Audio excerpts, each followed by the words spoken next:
Hi guys, দেখুন আমাদের এখানে প্রচুর পরিমাণে বৃষ্টি হচ্ছে।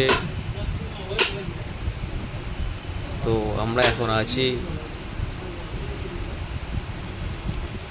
ক্যারি রোড, প্যাতর মোড়। আপনারা দেখতে পাচ্ছেন প্রচুর পরিমাণে বৃষ্টি হচ্ছে, আমরা বেরোতে পারছি না বাড়ি থেকে।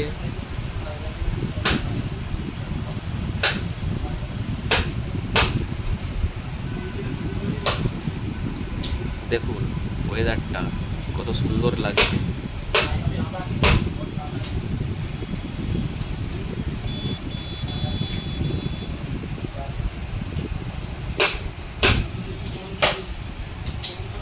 তো এই ভিডিওটা দেখে like, share, comment and subscribe করবেন। সবাইকে অসংখ্য অসংখ্য ধন্যবাদ রইল।